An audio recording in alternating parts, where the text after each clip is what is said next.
Hello મારા વાલા વિદ્યાર્થીઓ, welcome back to our channel Aryan classes. Aryan ક્લાસીસમાં તમારા બધાનું એકવાર ફરી હું દિલથી અને હાર્દિક તમારું સ્વાગત કરું છું. આપણી આ સફરની અંદર તત્વજ્ઞાનના પ્રશ્નપત્ર 6 ઉપર આપણે આજે આવી ગયા છે.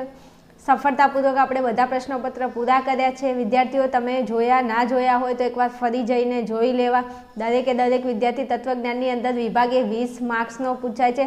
20 માર્ક્સમાંથી 1 માર્ક્સ કટ થાવો જ ના જોઈએ. મને એ નથી સમજાતું કે તમે લોકો કેમ મહેનત નથી કરતા. આર્ટ્સ રાખ્યું છે તો એનો મતલબ એવો કે બસ આપણે મોજ મજા કરવા માટે આર્ટ્સ રાખ્યું છે? નહીં, ચાહે કોઈ પણ ફેકલ્ટી હોય તો તમારે ભણવું તો પડશે, મહેનત તો કરવી જ પડશે. આગળ વધવું હોય તો તમારે મહેનત તો કરવી જ પડશે. તત્વજ્ઞાન એકદમ પહેલો વિષય છે તો ખાસ દરેકે 20 ક્વેશ્ચનમાંથી 1 પણ માર્ક્સ જાય છે એનો તૈયારી કરો. તૈયારી 1 પણ માર્ક્સ જાવો જ ના જોઈએ, પણ એકચ્યુઅલી આપણે એવી તૈયારી જ નથી કરતા. ચલો આજે ગાલા અસાઇનમેન્ટનું પ્રશ્નપત્ર 6 જોઈ લઈએ. તત્વજ્ઞાનમાં વિભાગ એ. પહેલો પ્રશ્ન તમને આપેલું છે કે નીચેનામાંથી કયું વિધાન જટિલ શરતી વિધાન છે? આ મેં તમને 5 વખત, આ 6થું પેપર છે તો 6 પેપરમાં મેં તમને સમજાવ્યું હતું કે અહીંયા તમને જટિલ શરતી પૂછે, જટિલ વિકલ્પન પૂછે, જટિલ નિષેધ પૂછે, જટિલ દ્વિશરતી પૂછે. તો તમારે એક વસ્તુ મગજમાં રાખવાનું કે સર્વોપરી કારક તરીકે કોણ હોવું જોઈએ? શરતી કારક હોવું જોઈએ. અહીંયા બધા ઓપ્શનની અંદર તમને આ ઓપ્શનની અંદર જુઓ તો તમને દેખાય છે ને કે અહીંયા શરતી આપેલું છે, તો શરતી વિધાનના આ કે તે ભાગને નહીં, પરંતુ આ શરતી કારક વિધાનના આખા વિધાનને જ લાગુ પડે છે. તો અહીંયા શરતી વિધાન એ કેવું, શરતી કારક એ કેવું કારક છે? સર્વોપરી કારક છે. અને જે સર્વોપરી કારક હોય એ જ વિધાનનો શું થઈ જાય? પ્રકાર થઈ જાય. તો એ તમારો જવાબ શું હશે? પી શરતી ક્યુ નિષેધ ક્યુ. અહીંયા વિકલ્પન છે સર્વોપરી કારક, તો આ વિધાનનો પ્રકાર કેવો થઈ જાય? જટિલ વિકલ્પન. અહીંયા જટિલ સમુચ્ચય અને અહીંયા જટિલ નિષેધ, કારણ કે અહીંયા સમુચ્ચય આખા વિધાનને લાગુ પડે છે, અહીંયા વિકલ્પન આખા વિધાનને લાગુ પડે છે, અહીંયા નિષેધ આખા વિધાનને લાગુ પડે છે.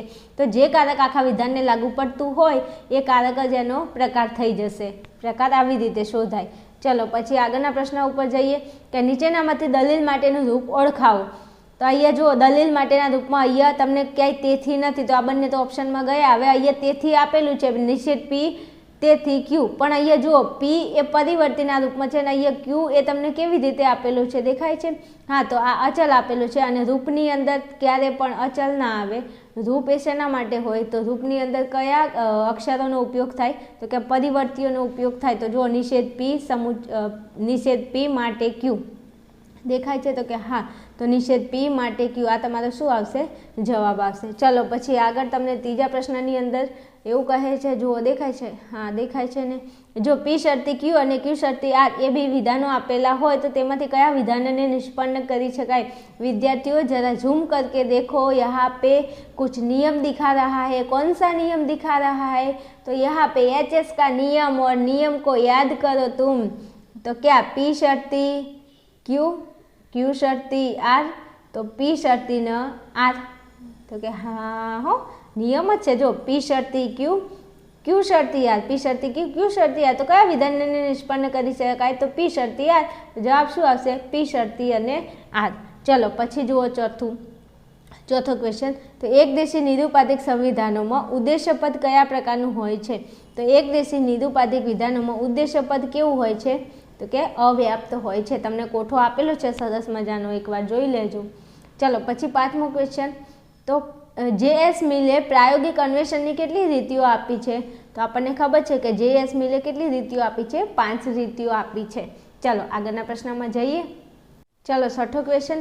પંચાવયી અનુમાનનું કયું વિધાન નિરુપાધિક સંવિધાનના પક્ષ વિધાનને મળતું આવે છે? જવાબ તમારો આવશે ઉપનય. ચલો આગળ જઈએ. 7મો ક્વેશ્ચન. ભૌતિકવાદી જીવન દ્રષ્ટિ અનુસાર માનવીનું સ્વરૂપ કેવું છે? તો ભૌતિકવાદી જીવન દ્રષ્ટિ અનુસાર માનવીનું સ્વરૂપ કેવું છે? સ્થૂળ શરીર છે. કેવો? સ્થૂળ શરીર રૂપ છે. કેવું? સ્થૂળ શરીર રૂપ છે. ચલો આગળ 8મો ક્વેશ્ચન. તો રિલિજન શબ્દનો અર્થ શું થાય છે? તો રિલિજન શબ્દનો અર્થ થાય છે ફરી બાંધવું. શું? ફરી બાંધવું. શું બાંધવું? ચલો પછી આગળ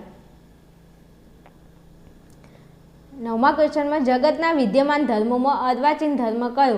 તો તમને અહીંયા અર્વાચીન ધર્મ કીધો છે. કયો અર્વાચીન? તો અર્વાચીન કહે તો શીખ ધર્મ આવે અને પ્રાચીન ધર્મ કહે તો હિન્દુ આવે. ઓકે, આટલું 2 વસ્તુ યાદ રાખજો, ગમે તે બંનેમાંથી પ્રશ્ન હશે. અર્વાચીન જગતના વિદ્યમાન ધર્મોમાં અર્વાચીન ધર્મ ક્યાં તો શીખ ધર્મ આવશે અને પ્રાચીન ધર્મ ક્યાં તો હિન્દુ ધર્મ આવશે. ચલો જો આગળ 10મો ક્વેશ્ચન. તો સંપ્રજ્ઞાત સમાધિને બીજા કયા નામે ઓળખવામાં આવે છે? તો સમાધિ તમે ભણ્યા હોય તો આપણને ખબર હોય કે સબીજ તરીકે ઓળખવામાં આવે છે, અને અસંપ્રજ્ઞાત સમાધિને કયા નામે ઓળખવામાં આવે છે? તો એને નિર્બીજ તરીકે ઓળખવામાં આવે છે. 2 પ્રશ્નો છે, બેમાંથી કોઈ પણ પૂછાઈ શકે કે સંપ્રજ્ઞાત તો એને સબીજ તરીકે અને અસંપ્રજ્ઞાત તો એને નિર્બીજ તરીકે ઓળખવામાં આવે છે. ચલો આગળ જઈએ. ચલો 11મો ક્વેશ્ચન.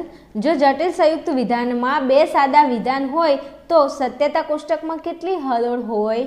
તો જો 2 સાદા વિધાનો હોય તો સત્યતા કોષ્ટકમાં કેટલી હરોળ હોય? તો કે 4 હોય, હે ને? 4 હોય કે નહીં? તો કે હા. 1 સાદું વિધાન તો 2 હરોળ, 2 સાદા વિધાન તો 4, 3 સાદા વિધાન તો હરોળ કેટલી થશે? 8 થશે, અને 4 સાદા વિધાન કહે તો હરોળ કેટલી થાય? 16 થાય. આ મેં તમને પહેલાં પ્રશ્નપત્રમાં ક્લિયર કરાવ્યું હતું જો ખબર હોય તો. ચલો પછી 12મો ક્વેશ્ચન. દલીલમાં આધાર વિધાનોની સંખ્યા કેટલી હોય? તો આપણને ખબર છે કે દલીલમાં આધાર વિધાનો 1 હોય અથવા 1 કે તેથી વધુ. 1 કરતાં વધુ નહીં, 1 કરતાં વધુ એટલે 2, 3, 4 થઈ જાય, પણ નહીં 1 કે તેથી વધુ. એટલે જવાબ તમારો શું આવશે? 1 કે તેથી વધુ. આના ઉપર ખાસ ધ્યાન રાખજો, 1 કરતાં વધુ નહીં લખતા, 1 કે તેથી વધુ આવશે. ચલો પછી આગળ. હવે અહીંયા તમને 13મો ક્વેશ્ચન આપેલો છે કે એમપીને લગતા નિયમમાં કયા તાર્કિક કારકનો ઉપયોગ થાય છે? હવે નિયમ આપણને ખબર હોવી જોઈએ કે પી શરતી ક્યુ, પી માટે ક્યુ. તો જો આ એમપીનો નિયમનું રૂપ છે, એના રૂપની અંદર કયા કારકનો ઉપયોગ થાય છે? કે શરતીનો. શરતી મારી સામે જો તો, આ જો તો એ શું છે? શરતીનું શબ્દ જૂથ છે, એટલે જો તો શરતી યાદ રાખી લેજો. ચલો પછી 14મો ક્વેશ્ચન. નીચેનામાંથી કયો અતિક્રમણનો દોષ છે? તો અતિક્રમણનો દોષ કયો છે? સાધ્યાતિક્રમનો દોષ, એને અતિક્રમણનો દોષ કહેવાય. દેખાય છે? તો કે હા. ચલો પછી આગળ અહીંયા ધ્યાન આપો. 15મો ક્વેશ્ચન કે વૈજ્ઞાનિક વ્યાપ્તિના તાત્વિક આધારો કયા? તો વૈજ્ઞાનિક વ્યાપ્તિના તાત્વિક આધારો 2 છે. કયા કયા? એક તો કાર્યકારણનો નિયમ અને પ્રકૃતિની એકરૂપતાનો નિયમ. તો અહીંયા જવાબ શું આવશે? એ અને બી બંને. જવાબ શું આવશે? એ અને બી બંને. આપણને ખબર છે કે આ દુનિયાની અંદર કંઈ પણ વસ્તુ કારણ વગર બનતું નથી. દરેક બનાવનું કોઈને કોઈ કારણ હોય છે, તો તેને કાર્યકારણનો નિયમ કહે છે. અને પ્રકૃતિની એકરૂપતાનો નિયમ એટલે પ્રકૃતિ સરખા સંયોગોમાં હંમેશા સરખું પરિણામ આપે છે. એટલે હાલ જે હતું એ થોડા વર્ષો પછી જોશો તો એ એમનું એમ જ હશે. જેમ કે બરફ અત્યારે આપણને ઠંડો લાગે છે, તો તમે 4-5 વર્ષ 2-5 વર્ષ પછી જોશો તો બરફ એ ઠંડો જ લાગશે. એટલે પ્રકૃતિની એકરૂપતાનો નિયમ છે કે એ સરખા સંયોગોમાં સરખું જ પરિણામ આપે છે, એને પ્રકૃતિની એકરૂપતાનો નિયમ કહેવાય. ચલો ભારતીય અનુમાનમાં આવતા બીજા અવયવનું નામ શું છે? તો આપણને ખબર છે કે અનુમાનના 5 અવયવો કયા કયા? પ્રતિજ્ઞા, હેતુ, ઉપનય, નિગમન. વચ્ચે એક રહી ગયું ને, પ્રતિજ્ઞા, હેતુ, ઉદાહરણ સહિત, વ્યાપ્તિ, ઉપનય અને નિગમન. તો અહીંયા તમારો કયો અવયવ કીધો છે? બીજો. તો જવાબ શું આવશે? હેતુ. પહેલો કહેતો પ્રતિજ્ઞા, બીજો કહેતો હેતુ, ત્રીજો કહેતો ઉદાહરણ સહિત વ્યાપ્તિ, ચોથો કહેતો ઉપનય ને 5મો કહેતો નિગમન. પતી ગયું. ચલો આગળ. ચલો 17મો ક્વેશ્ચન. મૂલ્યલક્ષી વિધાનની વિશેષતા કઈ? તો મૂલ્યલક્ષી વિધાનની વિશેષતા કઈ? તો મૂલ્યલક્ષી વિધાન કેવું હોય? વ્યક્તિગત પસંદગીનું હોય. શું? મૂલ્યલક્ષી વિધાન કેવું હોય? વ્યક્તિગત પસંદગીનું હોય. તો જવાબ આવશે વ્યક્તિગત પસંદગી. ચલો પછી 18મો ક્વેશ્ચન. તો કે ધાર્મિક જીવનનું જ્ઞાનાત્મક પાસું શેની સાથે સંકળાયેલું હોય? તો જ્ઞાનાત્મક પાસું એ વિચારો અને બુદ્ધિ સાથે સંકળાયેલું હોય. અને કર્મ કે વર્તણૂક સાથે કયું પાસું સંકળાયેલું હોય એની તમે મને કોમેન્ટ કરજો. ઓકે ચલો પછી જુઓ અહીંયા 19મો ક્વેશ્ચન. તો કે ઇસ્લામ ધર્મનું ઉદ્ભવ સ્થાન કયું છે?